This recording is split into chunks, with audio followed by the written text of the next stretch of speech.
Assalamualaikum warahmatullahi wabarakatuh. Salam sejahtera, salam budak utama diucapkan kepada semua anak murid cikgu. Diharap semuanya berada dalam keadaan baik-baik sahaja. Hai, bersama saya Cikgu Nur Azlina binti Kamaruzaman, Ketua Panitia Bahasa Melayu SMK Bandar Budak Utama. Bersama cikgu pada hari ini, cikgu akan memberi penerangan mengenai pengenalan format Bahasa Melayu SPM 2021 kod kertas 1103. Baiklah, sebelum cikgu teruskan dengan lebih terperinci, cikgu akan perkenalkan dahulu guru-guru yang akan mengajar Bahasa Melayu tingkatan 4, iaitu Cikgu Nur Haryati binti Hasan, Cikgu Nur Hazizah binti Halil, Cikgu Nur Azarina binti Mat Said dan Cikgu Seri Nur Intan Juliana binti Muhammad Zulkifli. Cikgu harap anak-anak murid cikgu telah bersedia dengan pen dan buku catatan untuk mencatat mengenai pengenalan format Bahasa Melayu SPM 2021. Jom kita bersama-sama untuk kupas mengenai format kertas 1 dan juga kertas 2. Baik, format instrumen pentaksiran SPM mulai 2021. Kertas 1 ujian bertulis, karangan respon terhad 30 markah, karangan respon terbuka 70 markah. Kertas 2 juga ujian bertulis, sistem dan aplikasi bahasa 35 markah, pemahaman 35 markah, rumusan 30 markah. Manakala kertas 3, ujian lisan bertutur, individu 40 markah dan secara kumpulan 30 markah. Kertas yang terakhir, kertas 4, ujian lisan mendengar, markah penuh 30 markah terdiri daripada 4 hingga 6 petikan, jawapan berdasarkan petikan. Baik, kertas 1. Karangan bahagian A, contoh bahan, boleh terdiri daripada grafik, puisi, poster, iklan, peta dan juga petikan akhbar.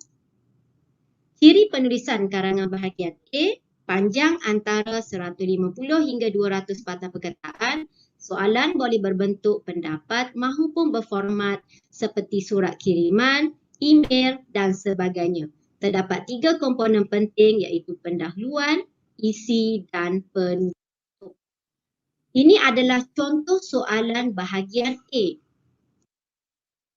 Karangan bahagian B, ada 4 soalan yang terdiri daripada domain awam, domain peribadi, domain pendidikan dan domain kerjaya.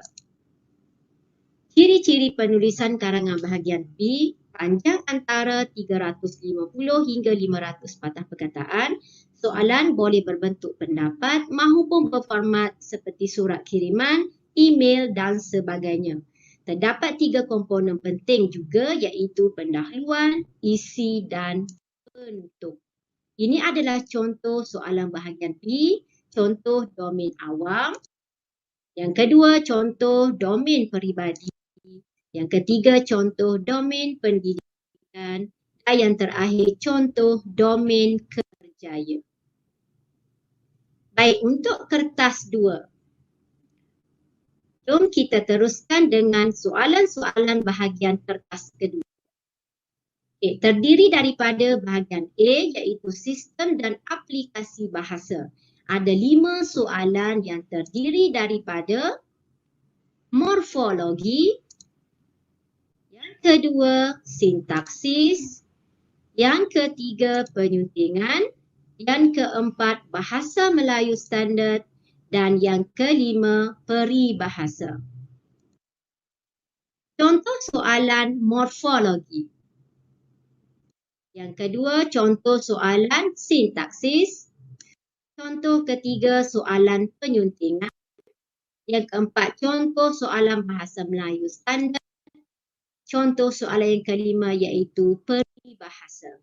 Baik, kita teruskan dengan soalan yang keenam iaitu pemahaman umum. Pemahaman umum terdiri daripada soalan 1 iaitu maksud literal, maksud rangkai kata yang mengikut konteks ayat, ayat gramatis untuk mendapat 2 markah. Yang kedua, pemindahan maklumat iaitu beza banding, cari jawapan dalam bahan teks, ayat mesti gramatis dan juga 3 markah. Soalan ketiga, pemikiran kritis atau kebat, 3 isi, juga ayat mesti gramatis untuk mendapat 3 markah. Dan soalan yang terakhir, penyelesaian masalah, 2 isi beserta huraian, ayat juga mesti gramatis untuk mendapat 4 markah. Contoh soalan 6. Okey, boleh tengok bahan yang kedua. Ini adalah contoh-contoh soalan 6. Okay, baik, seterusnya soalan 7 iaitu pemahaman sastra. Maksud literal. Okey, mengikut konteks ayat atau rangkap ayat mesti gramatis untuk mendapat 2 markah. Soalan kedua, pemindahan maklumat. Cari jawapan dalam semua bahan, ayat yang gramatis untuk mendapat 4 markah. Kemudian soalan ketiga, pemikiran kritis atau kebat, beri 3 isi, ayat mesti gramatis untuk mendapat 3 markah. Dan yang terakhir, soalan penyelesaian masalah. Berikan 2 isi beserta huraian, ayat juga mesti gramatis untuk mendapat 4 markah. Baik, seterusnya ini ialah contoh soalan yang ketujuh. Bahan 1 boleh juga terdiri daripada puisi. Bahan 2 boleh terdiri daripada cerpen dan boleh juga dalam bentuk puisi tradisional.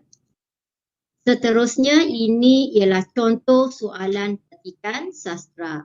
Ada 4 soalan seperti yang telah dijelaskan. Soalan 1 melibatkan maksud rangkai kata atau maksud literal. Yang kedua, soalan berdasarkan bahan banding beza. Soalan ketiga, pemikiran kritis atau kebat. Dan soalan yang keempatnya ialah soalan penyelesaian masalah.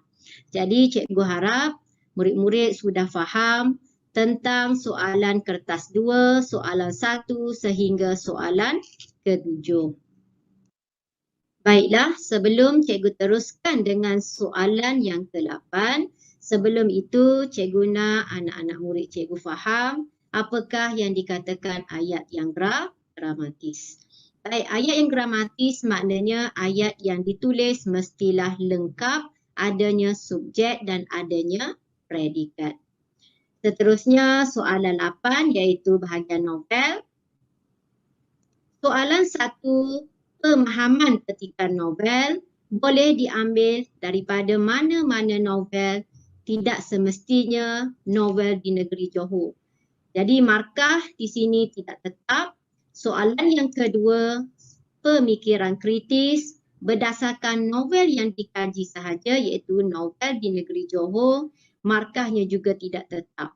Okey, markah yang tidak tetap di sini ialah ini bermakna mungkin soalan 1 6 markah, mungkin soalan 2 4 markah ataupun mungkin soalan 1 5 markah atau soalan 2 5 markah. Bergantung kepada bentuk soalan yang diberi.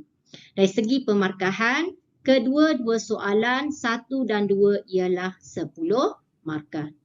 Jadi novel yang akan dipelajari di tingkatan 4 ialah novel Di Sebalik Dinara, manakala novel untuk tingkatan 5 Silir Dak Sina. Ini adalah contoh soalan 8, soalan novel yang pertama. Okey, boleh telitikan di sini. Dan ini contoh soalan kedua bahagian novel, iaitu terdiri daripada novel yang dikaji sahaja.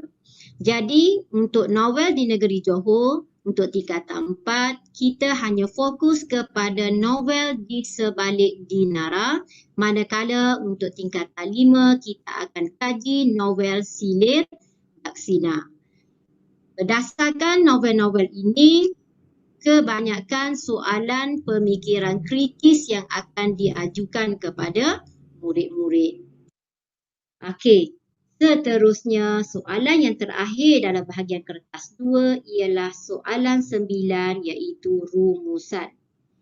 Okay, untuk rumusan, yang pertama terdiri daripada pendahuluan iaitu murid perlu menyatakan tema dan fokus ikut urutan paling banyak yang terdiri daripada 2 markah.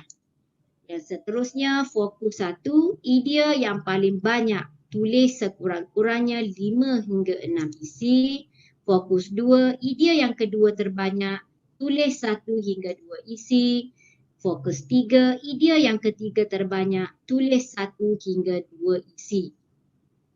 Kesimpulannya perlulah ada cadangan dan harapan untuk mendapat 2 markah. Baik, setiap isi akan memperoleh 2 markah. Pastikan isi yang ditulis atau isi yang disalin lengkap. Baik, ini adalah contoh soalan rumusan. Bahan yang pertama petikan. Contoh bahan yang kedua ialah dalam bentuk grafik. Jadi perincian untuk teknik menulis rumusan akan diajar oleh guru masing-masing apabila sesi PDPR berlangsung. Baiklah murid-murid, secara kesimpulannya, penekanan pembelajaran bahasa Melayu adalah berdasar kepada kurikulum standard sekolah menengah KSSM yang melibatkan kemahiran 1, kemahiran mendengar dan bertutur, kemahiran 2, kemahiran membaca, kemahiran 3, kemahiran menulis, yang keempat aspek seni bahasa dan yang kelima aspek tata bahasa. Semua soalan yang diuji dalam kertas 1, kertas 2, kertas 3 dan kertas 4 merangkumi 3 kemahiran utama dan 2 aspek yang telah dibincangkan. Sebelum cikgu akhiri sesi pengenalan instrumen format SPM 2021 bagi menguji kefahaman murid-murid tentang pengenalan format ini, semua murid perlu menjawab soalan kuis di Google Form melalui guru mata pelajaran masing-masing.